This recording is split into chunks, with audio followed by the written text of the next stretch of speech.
అప్పుల బాధలు వెంటాడుతున్నాయా? అయితే 6 JVR వారి జాతిరత్నాలు ధరించండి. వెల్కమ్ బ్యాక్ టు మనం టీవీ. నేను మీ పవన్ బేస్వాడ. ప్రస్తుతం ప్రపంచవ్యాప్తంగా హాట్ టాపిక్ ఒకటి ఉక్రెయిన్ రష్యా యుద్ధం. ఏడాదిన్నరగా ప్లాన్ చేసి రష్యాపై భీకర దాడికి పాల్పడింది ఉక్రెయిన్. దాదాపుగా రష్యాలోని 34% వైమానిక బలగాలను ధ్వంసం చేశామంటూ ఉక్రెయిన్ అధ్యక్షుడు జెలెన్స్కీ ప్రకటించడం జరిగింది. అయితే రష్యా దీనిపైన ఎదురుదాడి చేయబోతుందా? ఈ ప్రభావం ప్రపంచం పైన ఏ విధంగా ఉండబోతుంది డిస్కస్ చేద్దాం. మనతో పాటు సీనియర్ జర్నలిస్ట్ కట్టా కార్తిక్ గారు ఉన్నారు. అలా నమస్తే. నమస్తే పవన్. దాదాపుగా 34% వైమానిక బలగాలు, అది కూడా అతిపెద్ద రష్యాకు సంబంధించినటువంటి బలగాల్ని ధ్వంసం చేశామని చెప్పేసి జెలెన్స్కీ చెప్పడం ఇప్పుడు ప్రపంచవ్యాప్తంగా పెను దుమారమే రేపుతుంది. ఎప్పటి నుంచో జరుగుతూ ఉంది రష్యా ఉక్రెయిన్ యుద్ధం. కానీ ఏడాదిన్నరగా ప్లాన్ చేసి రష్యాపై భీకర దాడికి యత్నించింది ఉక్రెయిన్. ఎలా చూడాలన్నా? ఇప్పుడు మానిన పుణ్యను గెలుక్కుంటే ఏమైంది? రత్నం వస్తుంది. అంతే కదా, మళ్ళీ రెచ్చిపోతుంది. అంతే కదా. ఇప్పుడు రష్యా ఉక్రెయిన్ యుద్ధం ఒక ముగింపు దశకి చేరింది, శాంతి చర్చలు జరుగుతున్నాయి అనుకున్న సమయంలో ఉక్రెయిన్ ఒక్కసారిగా రష్యా మీద విరుచుకుపడింది. నిజానికి ఈ ప్లాన్ ఇప్పటిది కాదు, 18 నెలల నుంచి ప్లాన్ చేస్తుందంట. ఎలా? ఉక్రెయిన్ తన డ్రోన్లని రష్యా లోపలే పంపించింది. ఎలా పంపించింది? కంటైనర్ల ద్వారా పంపించింది, షిప్స్ ద్వారా పంపించింది, ట్రక్కుల ద్వారా పంపించింది, రకరకాల మార్గాల్లో పంపించింది. చెక్క కంటైనర్లలో ఈ డ్రోన్లను పెట్టి పంపించిందంట రష్యాకి.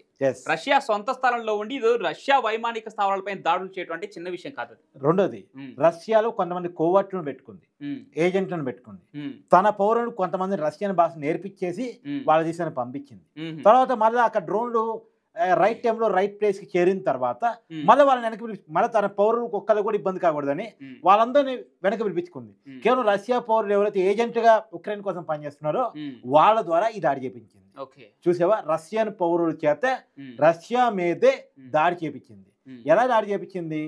ఇప్పుడు ఏదైతే 117 డ్రోన్లు ఆ రష్యా భూభాగంలోకి ఉక్రెయిన్ పంపించిందో ఆ డ్రోన్ల ద్వారా రష్యా ఎయిర్ బేస్ సిస్టమ్స్ మీద దాడి చేపించింది.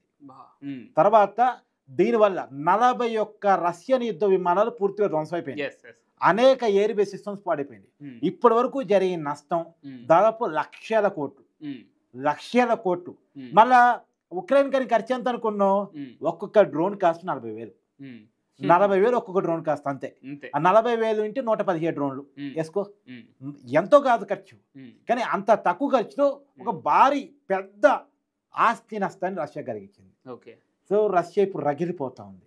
నా దేశంలోకి వచ్చి నా పౌరుల చేత వాళ్ళ డ్రోన్లను ఉపయోగించి నా మీద ఇంత పెద్ద దాడి చేస్తారా అనేది రష్యా రగిలిపోతా ఉంది. ఇప్పుడు రగిలిపోయి ఉక్రెయిన్ మీద మిస్సైల్స్ తో దాడి చేస్తా ఉంది. ఇప్పటి వరకు మనకున్న సమాచారం 14 మంది ఉక్రెయిన్ సైనికులు చనిపోయారు. ఒక పక్క భారతదేశం చెప్తా ఉంది ఇద్దరికి యుద్ధం మంచిది కాదు, ముగించుకోండి అని చెప్తా ఉంది. ఇంకో పక్క ట్రంప్ కూడా చెప్తా ఉన్నాడు ఇక చర్చలు జరపని జెలెన్స్కీ కూడా చెప్పున్నాడు. కానీ మొండివాడు, పిచ్చివాడు, గుడ్డివాడు జెలెన్స్కీ మొండికేసి ముందుకు వెళ్తా ఉన్నాడు. రష్యా చెప్తుంది ఏంది? నీ బోర్డర్లోకి నాటోని తీసుకురావద్దు. ఎందుకు? నీ బోర్డర్ నా బోర్డర్లోకి నాటో తీసుకొస్తే రేపొద్దు నాకు ఇబ్బంది అని చెప్పేసి వాడు చెప్తా ఉన్నాడు. ఇప్పుడు దాన్ని జెలెన్స్కీ పక్కన పెట్టి నా ఇష్టం నా దేశం, నేను నాటోలో చేరతా అన్నాడు. అక్కడ యుద్ధం స్టార్ట్ అయింది. ఇప్పుడు రష్యా అనుమానం ఏంది? ఇప్పుడు ఈ దాడి వెనకాల కూడా యూరోప్ ఉందా అనుకుంటుంది. అమెరికా కూడా నాకు సపోర్ట్ ఇస్తా అంటే ట్రంప్ ప్రెసిడెంట్ అయిన తర్వాత కొంత పుతిన్ వైపు ఉన్నాడు. మొన్న ఏదో కామెంట్ చేశాడు కానీ మొత్తంగా అయితే పుతిన్ వైపే ఉన్నాడు, రష్యా వైపే ఉన్నాడు. ఎందుకు? ఇంకా యుద్ధం మీద ఖర్చు పెట్టొద్దు ఇప్పటి వరకు ఉక్రెయిన్కి ఇచ్చిన ఆయుధాలన్నీ అమెరికావే. ఇవాళ అమెరికా ఆయుధాలను ఉపయోగించి మళ్ళీ ఉక్రెయిన్ దాడి చేస్తా ఉంది.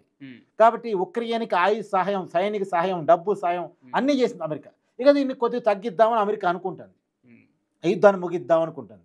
ఇప్పటి వరకు ఇచ్చిన దానికి మినరల్స్ డీల్ చేసుకుంది ఉక్రెయిన్ తోటి, అలా మినరల్స్ అని తన చేతిలో తీసుకుంది. సో తనకు కావాల్సింది వచ్చింది. అమెరికా ఏదైనా తన అవసరం కోసమే చేస్తాయి. ఇప్పుడు ఆ ఉక్రెయిన్ చేసిన సహాయం కింద ఉక్రెయిన్లో ఉంటున్న మినరల్స్ అన్నిటిని కూడా తన చేతిలో తీసుకుంది. ఇక తీసుకున్నా కదా, ఇక ఉక్రెయిన్ ఏమి ఇవ్వగలిగింది, ఎందుకు సహాయం చేయటం అని చెప్పేసి కారణం చేత సహాయాన్ని తగ్గిస్తా ఉంది. ఇప్పుడు అమెరికా లేకపోతే ఉక్రెయిన్ యుద్ధం చేయలేదు అనేది ఒక నానుడు ఉంది కదా, దాన్ని ఉక్రెయిన్ కాదు నువ్వు లేకపోయినా నేను యుద్ధం చేయగలను అని చూపించుకోవాలని ఒకటి. తర్వాత ఇప్పుడు చర్చలు జరుగుతున్నాయి రష్యాకి ఉక్రెయిన్ మధ్య. టర్కీ వేదికగా అక్కడ టర్కీ విదేశాంగ శాఖ మంత్రి అధ్యక్షతగా ప్రెసెంట్ గా 2 దేశాల ద్వైపాక్షిక ప్రతినిధులు అక్కడ జరుపుతున్నారు. అయితే జరుపుతున్న క్రమంలో ఆ చర్చల్లో కూడా వన్ సైడ్ గా జరుగుతున్నాయి.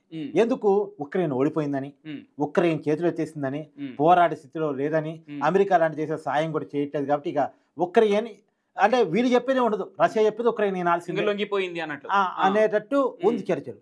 కాదు, బార్గెనింగ్ కెపాసిటీ నాకు ఉండాలని ఏం చేయాలి, నేను కూడా దాడి చేయగలని చూపించుకోవాలి. సో ఇప్పుడు ఈ చర్చలు జరుగుతున్న టైమే కరెక్ట్ టైం అని ఇది రైట్ టైం అని అనుకుంది. అది రెండో కారణం. మూడో కారణం ఏంది, ఆల్రెడీ 18 నెలలుగా ప్లాన్ చేసింది, అన్ని రెడీగా ఉన్నాయి, దాడి చేయడం ఒకటే లేటు, అన్ని రెడీగా పెట్టుకుని ఉంది. ఈ టైంలో రాజీ కోసం ఎందుకు, మనకి చాలా దెబ్బ కొట్టింది కదా రష్యా, మనం కూడా దెబ్బ కొట్టేద్దాం అని చెప్పేసి పనిలో పని చర్చలు తర్వాత చూసుకుందాం, ముందైతే దాడి చేసేద్దాం, ప్లాన్ అంతా సక్సెస్ఫుల్ గా అయ్యి ఉంది కాబట్టి దాడి చేసింది. అంటే ఆ తర్వాత శాంతి చర్చలు ఎలాగో జరుగుతాయి, అమెరికా ఉంది కాబట్టి మధ్యలో ఏదో ఒకటి జరిగేదాని కారణం చేత మూడో కారణం అయ్యి ఉండొచ్చు. నాలుగో కారణం ఏంటంటే రష్యా ఆల్రెడీ 30% ఉక్రెయిన్ భూభాగాన్ని ఆక్యుపై చేసుకుంది. నేను ఇవి తిరిగి ఇవ్వను అంటుంది, క్రిమినల్ నగరాన్ని ఆక్యుపై చేసుకుంది, ఇవ్వను అంటుంది. సో వెనక్కి తీసుకోవాలంటే తనకేదో బార్గెనింగ్ కెపాసిటీ కావాలి, తన స్టామినాని రష్యా ముందు చాటుకోవాలి.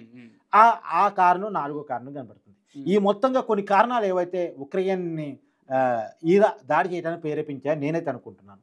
కానీ దీని మూల్యం ఎలా ఉంటుంది అంటే ఇప్పుడు ప్రపంచ వార్తలో వస్తుంది ఏంటంటే ఉక్రెయిన్ మీద రష్యా అణుదాడి చేయొచ్చు అని. ఎందుకంటే రష్యా దగ్గర ప్రపంచంలో ఎవరి దగ్గర లేనన్ని ఆయుధాలు ఉన్నాయి.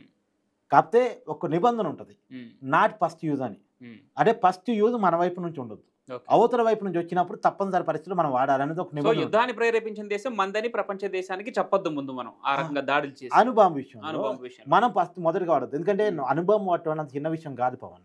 ఇప్పుడు హిరోషిమా నాగసాకి పట్టణాల మీద 2వ ప్రపంచ యుద్ధ కాలంలో అనుభవం వేశారు. ఇప్పటికీ అక్కడ మొక్క కూడా మొలవదు. మనిషి పుట్టితే అంగవైకల్యంతో పుడతాడు అక్కడ ఆ సరిహద్దు ప్రాంతాల్లో. అంటే అంత పరిస్థితి ఎన్ని దశాబ్దాలు, అనేక దశాబ్దాలు దాటినా కానీ ఇప్పటికీ అదే పరిస్థితి. సో ఒక్కసారి అనుభవం పడితే పరిస్థితి అలా ఉంటుంది. ఇక రష్యా కనుక ఉక్రెయిన్ మీద కనుక అనుభవం వేస్తే ఉక్రెయిన్ మంచి పర్యాటక ప్రాంతం, నిజానికి చాలా మన సినిమాలు కూడా అనేకం అక్కడ తీశారు, బాలీవుడ్ సినిమాలు చాలా తీశారు. అలాంటి మంచి ప్రదేశంలో కనుక ఒక్కసారి అనుభవం పడిందంటే అక్కడ జనం నష్టపోవటం, ఆస్తి నష్టపోవటం పక్కన పెట్టిగాక, అంటే ప్రాణ ఆస్తి నష్టాలు పక్కన పెట్టిగాక, రాబోయే కొన్ని తరాల పాటు తరాలు అక్కడ చీమ కూడా చిట్టుకోమనలేదు, ఆ పరిస్థితి ఉంటుంది, మొక్క కూడా పుట్టదు, ఆ పరిస్థితి ఉంటుంది. కాబట్టి ఆ పరిస్థితి ఎలా రష్యా కనుక అణుబాంబులతోటి ఉక్రెయిన్ మీద దాడి చేసింది అనుకో, ఏంటి పరిస్థితి? ఒకవేళ అణుబాంబులు ఉక్రెయిన్ మీద వేయించాలని నిరసిస్తూ యూరోప్ ఉక్రెయిన్ సపోర్ట్ గా, అమెరికా ఉక్రెయిన్ సపోర్ట్ గా యుద్ధానికి వచ్చాయనుకో, చైనా రష్యాకి సపోర్ట్ గా పోతుంది. ఇది ఎలా అవుతుంది? అంతిమంగా 3వ ప్రపంచ యుద్ధం అయింది.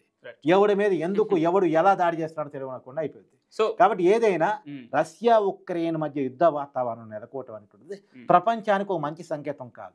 నీకు ఒక విషయం చెప్తా, ఉక్రెయిన్ రష్యా యుద్ధం ఇప్పటిగా కొన్ని సంవత్సరాల క్రితం స్టార్ట్ అయింది. ఉక్రెయిన్ ని వారం రోజుల్లోనే ఖతం చేస్తుంది రష్యా అని అనుకున్నారు. కానీ ఉక్రెయిన్ కి అమెరికా సపోర్టు, యూరప్ సపోర్ట్ ఉండటం ఫలితంగా ఇంకా నెట్టుకొని వస్తూ ఉంది. కానీ ఇది అప్పట్లో రష్యా మీద అనేక ఆంక్షలు పెట్టింది అమెరికా, బైడెన్ ప్రభుత్వం ఉన్నప్పుడు అనేక ఆంక్షలు పెట్టింది. ఎన్ని ఆంక్షలు ఉన్నా రష్యా బతకగలిగింది, నిలవగలిగింది, ఇంకా యుద్ధాన్ని కొనసాగించగలుగుతుంది. ప్రపంచం మొత్తం ఎన్ని ఆంక్షలు పెట్టినా సరే. కానీ ఇప్పుడున్న పరిస్థితుల్లో ఇక ముగింపు పలకటం, లేకపోతే దాని యుద్ధానికి దారి చేయొచ్చు. ఇప్పుడు రష్యా రగిలిపోతుంది అనుకో, నా నష్టం పరువు ప్రపంచం ఉందా, పరువు పోయింది అనుకుందాం అనుకో, ఒక్కసారిగా అనుభవం వేసింది అనుకో, ఏంటి పరిస్థితి? ప్రపంచం మొత్తం దీంట్లో యుద్ధంలో ఇన్వాల్వ్ అయిందనుకో ఏంటి పరిస్థితి? కాబట్టి ఏదైనా చాలా పెద్ద నష్టం. ఈ ఉక్రెయిన్ చేసిన దాన్ని నేనైతే సమర్థించలేను. ఓకే, సో మొత్తానికి రష్యాలో పావలా వంతు లేని ఉక్రెయిన్ దేశం తన స్లీపర్ సెల్స్ను ఉపయోగించి రష్యాపై ఏదైతే డ్రోన్ల దాడితో తెగబడిందో ఇది ప్రపంచానికి కూడా నష్టం చేకూర్చే అవకాశం ఉంది. సో రష్యా ఈ దాడికి ఊరుకునే ప్రయత్నం అయితే చేయదు. ఖచ్చితంగా పుతిన్ని తక్కువ అంచనా వేసే ప్రసక్తే లేదు. పుతిన్ సైడ్ నుంచి కూడా అదే దాడి ఉండబోతుందా అంటే ప్రపంచ దేశాలు దాన్ని వద్దని వ్యతిరేకిస్తా ఉన్నాయి. కానీ చూడాలి రష్యా ఎలాంటి చర్యలకు దిగబోతుందో. Thank you.